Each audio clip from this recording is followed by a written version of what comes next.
Madam President. Democratic Leader. Are we in a quorum, Madam President? We are. I ask unanimous consent the quorum be dispensed with. Without objection. Now, Madam President, I begin this morning with some news for my colleagues on both sides of the aisle. As stipulated by the National Emergencies Act, Democrats will once again force a vote to terminate the President's national emergency declaration. The provisions of the National Emergency Act dictate that the resolution of disapproval be privileged and therefore must be voted upon. As everyone no doubt remembers, the Trump administration declared a national emergency in February of this year, after Congress repeatedly denied the President funding for the construction of a border wall that he promised Mexico would pay for. A few weeks ago, the administration released the list of military construction projects it's planned on canceling in order to steal money for the President's wall. The President's national emergency declaration was and is an outrageous power grab by a President who refuses to respect the constitutional separation of powers. I say to all of my colleagues, this issue rises to a large and vital constitutional issue. Does our country truly have checks and balances, particularly when we have such an overreaching president? We all must consider the dangerous precedent this would set if presidents may declare national emergencies every time their initiatives fail in Congress. It is outrageous. There's balance of powers. The president failed in Congress. He didn't say it was an emergency then, but he uses the national emergency law, which is intended for true national emergencies, floods, states of war,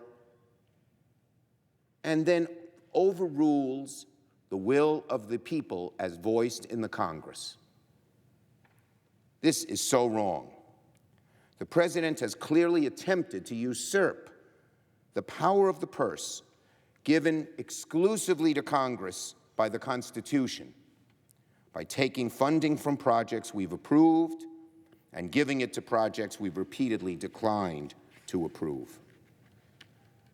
This goes to our democracy. This goes to how the Founding Fathers set up that delicate balance.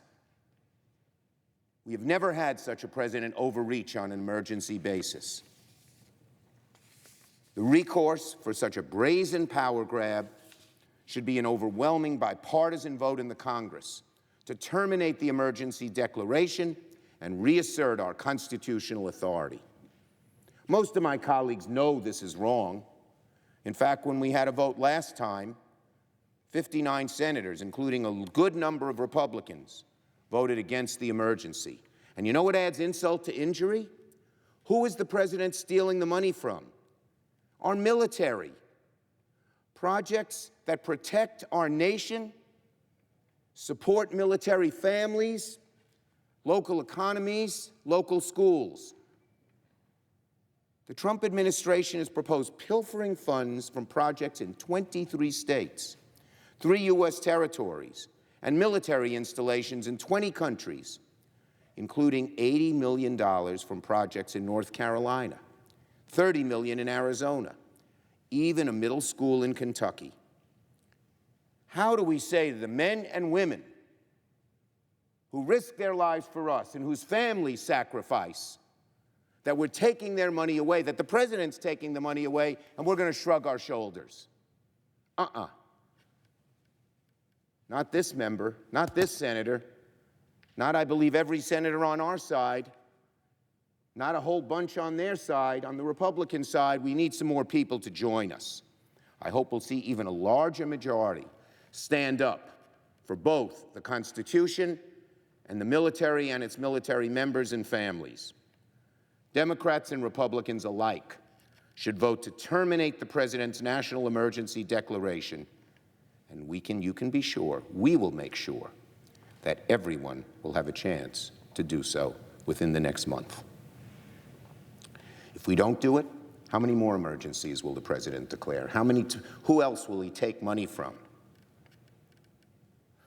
and use it for purposes that he wants, but that Congress doesn't and the American people are largely opposed to?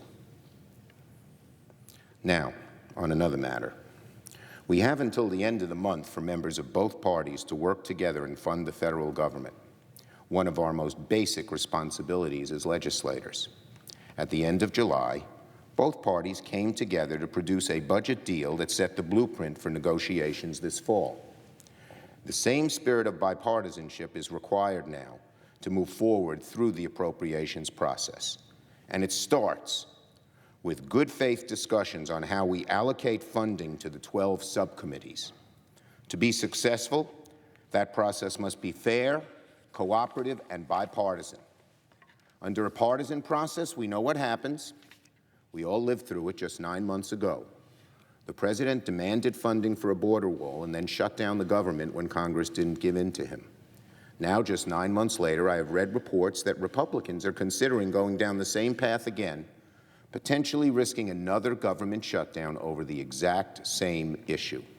Everyone on both sides of the aisle, I believe there's goodwill here. Both sides want to avoid a shutdown. Certainly the Republicans learned their lesson that it wasn't very good for them last time.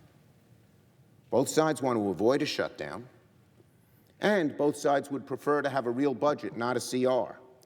The way to get that done is for both parties to work together and keep the appropriations process bipartisan, not for the Republicans to tell the Democrats, these are the 302Bs and this is the order in which we'll do the bills. That's not bipartisan, and that's not what the bipartisan agreement called for. Finally, on guns. Over the August recess, Leader McConnell promised that we would hold a debate on gun violence when we return to Washington. Now that we're back, Democrats will insist on holding Leader McConnell to his promise. A debate on gun safety should be our first order of business, and the place to start a debate is a vote on the House-passed bipartisan background checks bill. It's the foundation on which most other gun safety laws depend. We can't make a real dent in preventing gun violence without first patching the glaring loopholes that are in our laws that allow criminals, spousal abusers, the adjudicated mentally ill to buy firearms without a background check. Some are talking about the so-called ERP, or red flag. But the red flag doesn't work if there's no background check. Mr. Jones is red flagged. Then he goes online or goes to a gun show and buys a gun without a background check. So the red flag doesn't work unless we tighten the loopholes, close the loopholes on the background check law.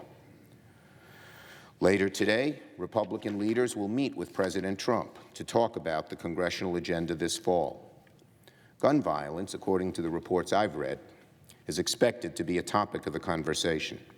I strongly urge my Republican colleagues to prevail on the President to support universal background checks. Leader McConnell has said he will bring a bill to the floor if it has the President's support. That means there's a truly historic opportunity for President Trump to lead his party towards sensible gun safety laws that in the past Republicans and obeisance to the NRA have refused to support for decades. Public support, public pressure is mounting from one end of the country to the other. 93% of Americans support background checks. The majority of Republicans, vast majority of gun owners, vast majority, support it. The President can provide Republicans important political cover. They shouldn't need it because so many Americans are for this, but they do because of the power, sometimes exercised rather ruthlessly by the NRA. And so the President can do it. This is a moment of truth for the President, for Leader McConnell, and for all of my Republican colleagues. The American people are fed up. Too many people are being killed across the country every day. Just yesterday, I was waiting at the airport. A man came over to me, grabbed my arm, and said to me that his nephew was a victim of gun violence and pleaded with me for action. It's affecting more and more people, their families, their friends, their communities. I imagine every one of my colleagues has met someone like this man, I don't know his name, over the past month. The mayor of Dayton, Ohio, Nan Whaley, joined with Democrats yesterday at a press conference another incredibly compelling voice pushing for some progress on this issue. We invited her to speak at our caucus lunch today, and I expect my Republican colleagues have mayors in their states that, just like her, are exhausted by the daily gun violence in their cities. Republicans have a chance today to convince the President to do the right thing and come out in support of a policy that is not a fig leaf, that is not milquetoast and will do nothing, but one that will actually save lives. I strongly urge our Republican colleagues, Leader McConnell, to use this afternoon's meeting at the White House to discuss supporting the bipartisan background checks bill. Yield the floor and note the absence of quorum. Clerk will call the roll. Mr. Alexander.